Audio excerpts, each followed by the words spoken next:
അലഞ്ഞ് തിരിയുന്ന മനസ്സ്. അതായത് നമ്മളോട് ഒരു പെർമിഷൻ ഇല്ലാതെ നമ്മുടെ മനസ്സും ബോഡിയും സെപ്പറേറ്റ് ആയിട്ട് ആ മനസ്സ് കാണുന്ന കുറേ സ്വപ്നങ്ങൾ വീണ്ടും ആ ബോഡിയിലേക്ക് ആ മനസ്സ് വന്ന് കയറുമ്പോൾ നമുക്ക് ഓർത്തെടുക്കാൻ പറ്റുന്നൊരവസ്ഥ. ഇങ്ങനെയൊന്നും പറഞ്ഞ് ഞാൻ കൺഫ്യൂഷൻ ആക്കുന്നില്ല. റീസെൻ്റ് ആയിട്ട് ഞാൻ വായിച്ച അല്ലെങ്കിൽ ഞാൻ അറിയാൻ ശ്രമിച്ച ഒരു വേർഡാണ് ആസ്ട്രൽ പ്രൊജക്ഷൻ എന്ന് പറയുന്നത്.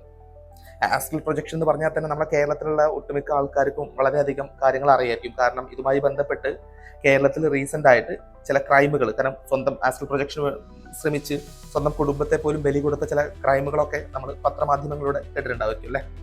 എന്നാൽ ഞാൻ കേൾക്കുന്നത് മറ്റൊരു വ്യൂവിലാണ് ആസ്ട്രൽ പ്രൊജക്ഷൻ എന്ന് പറഞ്ഞ വേർഡ് കേൾക്കുന്നത്. ഞാൻ ആ കഥയിലേക്ക് വരാം.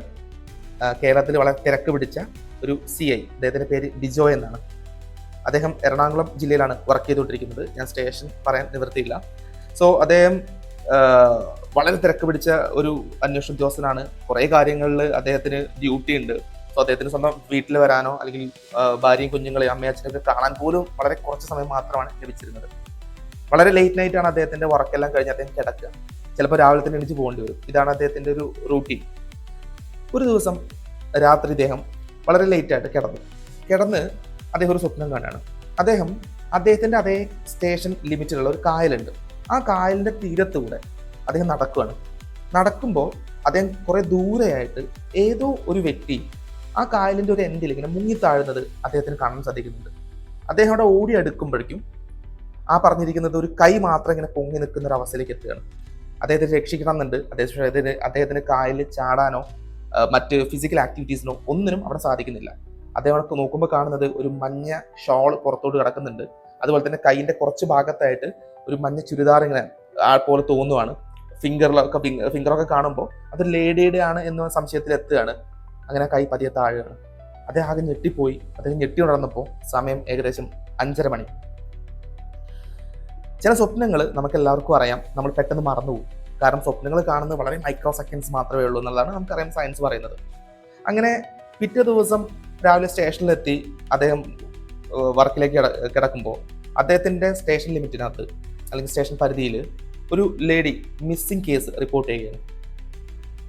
അതിൽ അത്ഭുതം എന്ന് പറയട്ടെ, ആ ലേഡി ഇട്ടിരുന്ന ഉടുപ്പ് മഞ്ഞ ചുരിദാറാണെന്നും അവരുടെ കൈ, കാല്, ശരീരം ഇങ്ങനെയൊക്കെയാണ് എന്ന് പറഞ്ഞിട്ടാണ്, അല്ലെങ്കിൽ അവരുടെ ഫോട്ടോ കാണിച്ചു കൊടുത്ത് അവരുടെ വീട്ടിലുള്ള ആൾക്കാരാണ് ഈ കംപ്ലൈൻറ്റ് രജിസ്റ്റർ ചെയ്യുന്നത്. ഇതൊക്കെ ബിജോയ് ശരിക്കും ഞെട്ടിപ്പോവാണ്.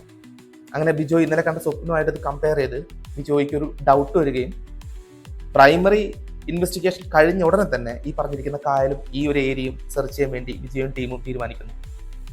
അവിടെ വെച്ച് ഈ പെൺകുട്ടിയുടെ ഡെഡ് ബോഡി റിക്കവർ ചെയ്യുന്നു. പെൺകുട്ടി സൂയിസൈഡ് ചെയ്തതാണ് എന്നൊരു നിരീക്ഷണത്തിലേക്കാണ് ഈ പറഞ്ഞിരിക്കുന്ന കേസിന്റെ ഫൈനൽ എത്തുന്നത്. പക്ഷെ എങ്കിൽ പോലും ഈ കാര്യം ഈ CI വർഷങ്ങളോളം മനസ്സിൽ കൊണ്ടു നടന്നു. ചില സ്വപ്നങ്ങളും ചില കാര്യങ്ങളും നമ്മൾ മനസ്സിൽ എത്രത്തോളം കൊണ്ടു നടക്കുന്നോ അത്രത്തോളം നമ്മളതിങ്ങനെ സ്ട്രെസ്ഡ് ആക്കും. അങ്ങനെ അദ്ദേഹം ഒരു സൈക്യാട്രിസ്റ്റിനോട് ഇത്തരം കാര്യങ്ങൾ തുറന്നു പറഞ്ഞ് അദ്ദേഹത്തിന് ഇതിന് വേണ്ട കൗൺസിലിംഗ് മറ്റു കാര്യങ്ങളൊക്കെ നേടുകയുണ്ടായി.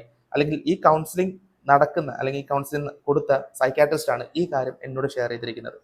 എന്തായാലും ഇന്ന് വരെ സയൻസിൽ തെളിയിക്കാൻ പറ്റാത്ത ആസ്ട്രൽ പ്രൊജക്ഷൻ പോലുള്ള ഒരുപാട് വേർഡുകൾ നമുക്ക് ചുറ്റുമുണ്ട്. അപ്പോൾ എന്തായാലും ഇത് നിങ്ങളോടൊന്ന് ഷെയർ ചെയ്യണം തോന്നി. ഇത്തരം ഫീലിങ്ങുകൾ നിങ്ങൾക്ക് ഉണ്ടായിട്ടുണ്ടെങ്കിൽ നിങ്ങൾ എന്നോടൊന്ന് അല്ലെങ്കിൽ കമൻറ്റ് ചെയ്യേണ്ടതാണ്. ആസ്ട്രൽ പ്രൊജക്ഷനുമായി ഏറ്റവും അടുത്ത് ബന്ധപ്പെട്ട് കിടക്കുന്ന ഒരു വേർഡാണ് ദേജാവു എന്ന് പറയുന്നത്. നമ്മൾ ദേജാവുമായി ബന്ധപ്പെട്ട് ചില കാര്യങ്ങളൊക്കെ ഡിസ്കസ് ചെയ്തുകൊണ്ടിരിക്കുകയാണ് അല്ലെങ്കിൽ പഠിച്ചുകൊണ്ടിരിക്കുകയാണ്. അതുമായി ബന്ധപ്പെട്ട എന്തെങ്കിലും പുതിയ കാര്യങ്ങളും അല്ലെങ്കിൽ പുതിയ അപ്ഡേറ്റുകളായി ഞാൻ നിങ്ങളുടെ മുമ്പിലേക്ക് എത്താം. Thank you.